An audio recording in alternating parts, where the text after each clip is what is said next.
Hello friends, everything for exam channel में आपका स्वागत है। आज हम आपके लिए लेकर आए जनरल अवेयरनेस के टॉप एमसीक्यू। जैसा कि आप जानते हैं कि आरआरबी एनटीपीसी एग्जाम्स स्टार्ट होने वाले हैं और ग्रुप डी भी बहुत जल्दी स्टार्ट हो जाएंगे। और तो हम इनके लिए कुछ सेलेक्टिव जनरल अवेयरनेस के टॉप एमसीक्यू लेकर आए। इसके पहले हम जनरल साइंस के लेकर आए थे। तो फ्रेंड्स, आप इनको जरूर रीड करके जाएं, जरूर इनको देख कर जाएं। हो सकता है एग्जाम में आपको यहाँ से एक क्वेश्चन मिल जाए। तो मैं तरुण दादीच आपका स्वागत करता हूं एंड प्लीज आप अंत तक जरूर बने रहिए। सबसे पहले बात करते हैं कि अरुंधति रॉय मैन बुकर पुरस्कार जीतने वाली पहली भारतीय थी। वो किताब कौन सी थी? मतलब अरुंधति रॉय जिन्होंने मैन बुकर पुरस्कार जीता था, वो पहली भारतीय थी, याद रखना आप। लेकिन उनकी वो किताब कौन सी थी जिसके लिए उन्हें ये मैन बुकर पुरस्कार मिला था? तो मैं आपको बताता हूँ कि A the God of Small Things, White Tiger, the Ghost Road and Last Orders. तो इसका जो सही आंसर है फ्रेंड्स, वो मैं आपको बता देता हूँ। वो सही आंसर है the God of Small things. The God of Small things के लिए उनको मैन बुकर पुरस्कार मिला था। चलते हैं आगे। भारत में कौन सा राज्य सोयाबीन का सबसे बड़ा उत्पादक है? क्या वो असम है, बिहार है, गुजरात है या मध्य प्रदेश है? तो which state in India is largest producer of soybean? तो मैं आपको बता देता हूं कि वो मध्य प्रदेश है, जहां पर सबसे ज्यादा सोयाबीन होती है। और एक याद रखें आप कि मध्य प्रदेश को सोया प्रदेश के नाम से भी जाना जाता है। याद रखें, मध्य प्रदेश को सोया प्रदेश के नाम से भी जाना जाता है और सबसे ज्यादा सोयाबीन का उत्पादक मध्य प्रदेश है। इसके बाद हम बात करते हैं कि किंग जॉर्ज पंचम और क्वीन मैरी की बॉम्बे यात्रा की याद में किस स्मारक का निर्माण किया गया था? Which monument was built to commemorate the visit of King George 5 and Queen Mary to Bombay? तो इंडिया गेट है, वो गेटवे ऑफ इंडिया है, विक्टोरिया टर्मिनल से, या एलिफेंटा की गुफाएं? आप वैसे तो जानते हैं कि जो बात यहाँ पर चल रही है बॉम्बे की, तो बॉम्बे में अगर जो सबसे ज्यादा फेमस है वो है gateway of India. India gate Delhi में आता है और गेटवे ऑफ इंडिया बॉम्बे में आता है। तो बॉम्बे का नाम आते ही आपको याद आ जाना चाहिए कि गेटवे ऑफ इंडिया कहाँ पर है, बॉम्बे में। तो इस हिसाब से इसका जो आंसर होगा वो बी होगा। फ्रेंड्स, आप याद रखना है एग्जाम में इसका जो आंसर है वो गेटवे ऑफ इंडिया होगा। और क्वेश्चन एज इट इज आएगा फ्रेंड। इसके बाद हम बात करते हैं संयुक्त राष्ट्र पर्यावरण कार्यक्रम यूनाइटेड नेशन एनवायरमेंट प्रोग्राम का मुख्यालय कहाँ स्थित है? Where is the headquarters of United Nations Environment Programme UNEP located? Brussels, Geneva, Kathmandu, Nairobi? वैसे तो कोई भी अगर अब मुख्यालय पूछा जाता है तो हमारे दिमाग में सबसे पहले जिनेवा आता है, लेकिन मैं आपको बताता हूँ कि वो डब्ल्यू से स्टार्ट होते हैं, उनके लिए अधिकतर जिनेवा आता है। लेकिन जो यूएनईपी है उसका जो हेडक्वार्टर है वो फ्रेंड्स आप याद रखना वो नैरोबी है। नैरोबी आप याद रखना फ्रेंड्स, नैरोबी केन्या। तो यूएनईपी का जो मुख्यालय है वो नैरोबी में है। 1857 के विद्रोह के समय भारत का गवर्नर जनरल था। Was the governor general of India at the time of revolt of 1857? तो मैं आपको बताता हूँ कि 1857 का जो विद्रोह हुआ था, उस समय का जो गवर्नर जनरल था वो कौन था? आप थोड़ा सा दिमाग लगाइए कि लॉर्ड डलहौजी है, लॉर्ड कैनिंग है, लॉर्ड विलियम बैटिंग है या लॉर्ड रिपिन है? तो डलहौजी तो आप बहुत अच्छे से जानते होंगे, लेकिन यहाँ पर डलहौजी नहीं है आंसर, यहाँ पर लॉर्ड कनिंग है, जो कि विद्रोह के समय गवर्नर जनरल था सन 1857 की क्रांति के समय। आगे चलते हैं। भारत में लागू जीएसटी किस देश के मॉडल पर आधारित है? The GST implemented in India is based on the model of which country? France, England, Canada, रूस? तो यहाँ पर भी बहुत ज़्यादा कंफ्यूज होते हैं, यहाँ पर बच्चे फ्रांस लगा कर आते हैं। मैं आपको बताता हूँ कि सबसे पहले जीएसटी फ्रांस में लगा था, लेकिन जो इंडिया का जीएसटी का मॉडल है वो कनाडा का है। याद रखना आप, वो कनाडा का है हमारा जो मॉडल है जीएसटी का, लेकिन सबसे पहले फ्रांस में लागू हुआ था ये आप जरूर याद रखना। इसके बाद हम बात करते हैं राष्ट्रीय आपातकाल से संबंधित अनुच्छेद है which is the article related to the national emergency? अनुच्छेद 356, अनुच्छेद 360, अनुच्छेद 352 और अनुच्छेद 368। तो मैं आपको बताता हूँ कि फ्रेंड जो इसका सही आंसर है वो अनुच्छेद 352 है। यहाँ पर 352, 360 और 356 तीनों ही वैसे आपातकाल से ही संबंधित है, लेकिन ये 356 है वो राष्ट्रपति शासन के लिए, 360 है वो वित्तीय आपातकाल के लिए, और जो राष्ट्रीय आपातकाल है उसके लिए 352 है। तो फ्रेंड आप ये जरूर याद रखना, एग्जाम में क्वेश्चन यहां से भी आ सकता है। इसके बाद हम बात करते हैं कि निम्नलिखित में से कौन सा आंदोलन गांधी जी द्वारा शुरू नहीं किया गया था। तो which of the following movements was not started by Gandhi ji? सविनय अवज्ञा आंदोलन, भारत छोड़ो आंदोलन, असहयोग आंदोलन, स्वदेशी आंदोलन। भारत छोड़ो आंदोलन और तो आपको बहुत अच्छे से याद होगा कि गांधी जी ने ही चलाया था लगभग 1942 में। असहयोग आंदोलन भी गांधी जी के द्वारा ही था, और सविनय अवज्ञा आंदोलन भी गांधी जी के द्वारा था। लेकिन जो स्वदेशी आंदोलन था उसका पार्ट गांधी जी नहीं थे, ये गांधी जी ने नहीं चलाया था। तो इसका जो आंसर होगा वो स्वदेशी आंदोलन होगा। फ्रेंड्स आप इसको जरूर याद रखें, एग्जाम में क्वेश्चन यहां से भी आ सकता है। चलते हैं आगे। बांग्लादेश में गंगा व ब्रह्मपुत्र की संयुक्त धारा को क्या कहा जाता है? In Bangladesh what is the combined current of the Ganges and Brahmaputra called? Jamuna, B मेघना, सी पद्मा, डी बराक। तो मैं आपको बता देता हूँ कि जो इसका सही आंसर है फ्रेंड्स वो है मेघना। जब गंगा और ब्रह्मपुत्र बांग्लादेश के अंदर होती है एक साथ कंबाइंड होके, तो इसकी संयुक्त धारा को मेघना कहा जाता है। याद रखें फ्रेंड इसको, ठीक है।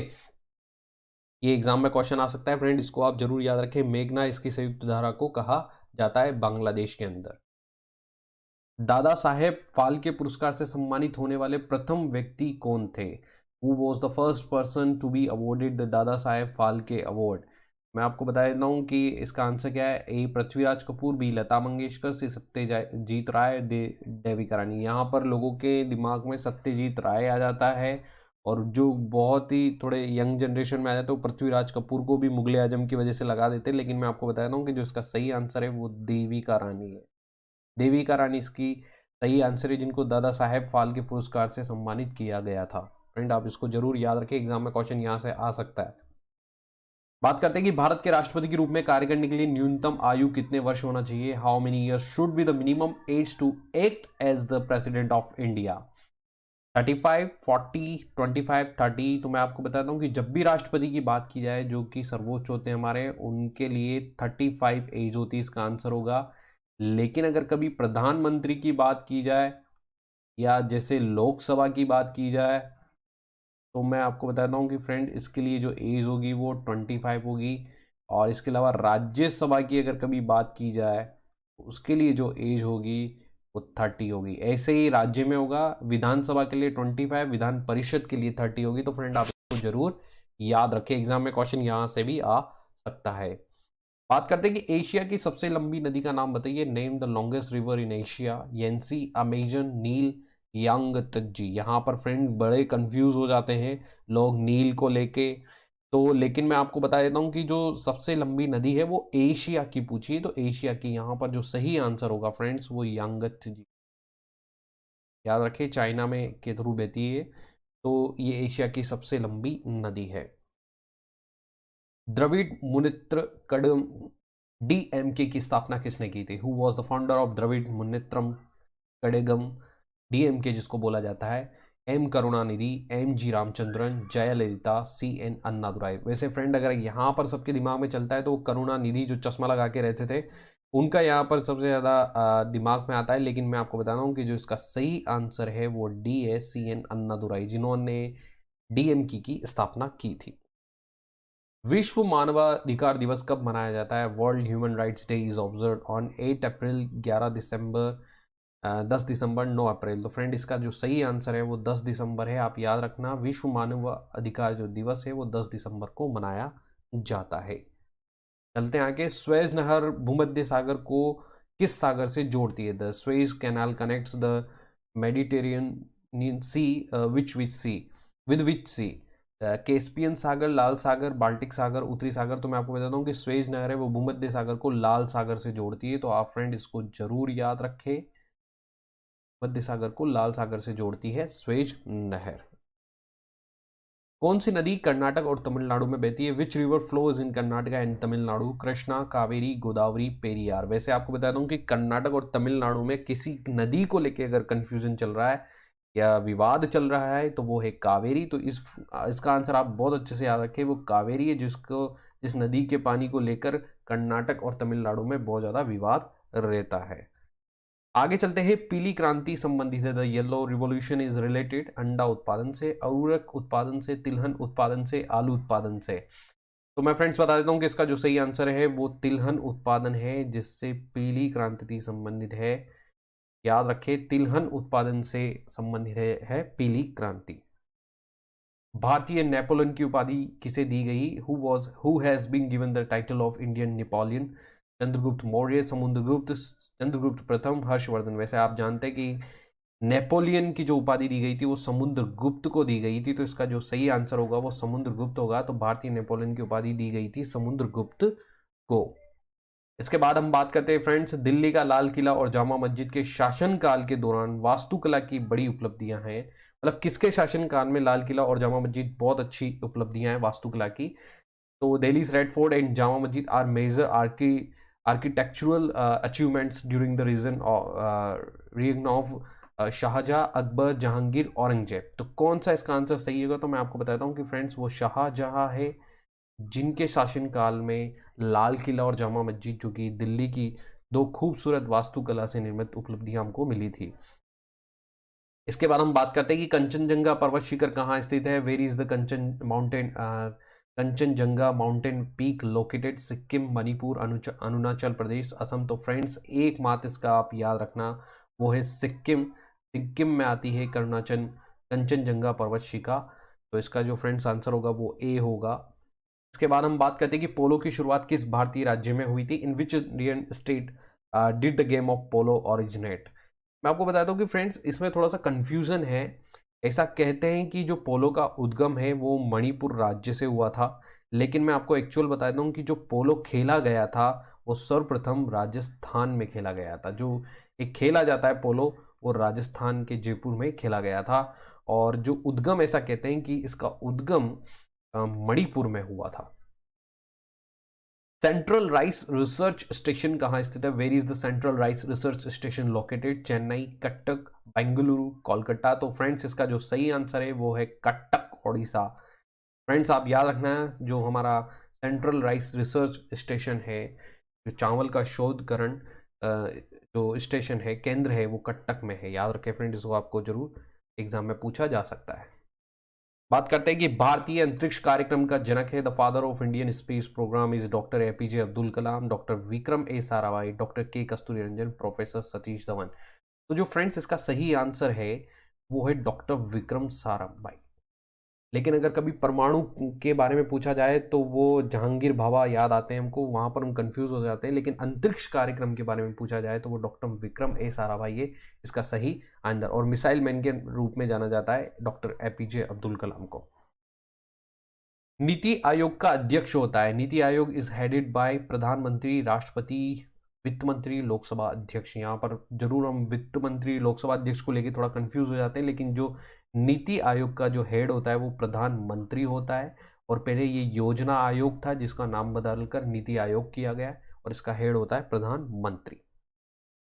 रूफ एक लोक नृत्य है, इसकी उत्पत्ति निम्न में से किस राज्य में होती है? Rouf is a folk dance. It has its origin in which of the following states? Himachal Pradesh, Assam, Mizoram, Kashmir. आपको बहुत अच्छे से याद होगा जो इसका आंसर है वो कश्मीर है। कश्मीर का ये एक फोल्क डांस है, लोक नृत्य है फ्रेंड्स। तो आप इसे जरूर याद रखना, एग्जाम में ये क्वेश्चन भी आ सकता है, बहुत ही इंपॉर्टेंट है। तो फ्रेंड्स हम आपके लिए लाएंगे current topic, current affairs, general awareness, general science, computer awareness, job alert, exam and cut off analysis, motivational videos. तो फ्रेंड्स आप हमारी वीडियोस को जरूर देखें। फ्रेंड्स हमारी वीडियोस को लोगों तक इतनी नहीं पहुंच पा रही है क्योंकि ऑलरेडी बहुत सारे ऐसे वेबसाइट्स है जो ये डेटा, बहुत सारे ऐसे चैनल है यूट्यूब पे जो ये डेटा प्रोवाइड करते हैं। तो हमने भी बहुत सेलेक्टिव और अच्छा डेटा प्रोवाइड किया है, तो आप इन्हें जरूर देखें। हो सकता है एग्जाम में आपको क्वेश्चन यहाँ से मिले, और अगर हमारे काम में कमी है तो हमें अप्रिशिएट कीजिए, हम उसे सुधार करेंगे और अच्छा आपके लिए कंटेंट लाने की कोशिश करेंगे। So friends, thank you for watching everything for exam, and please like, subscribe and share करना ना भूलें।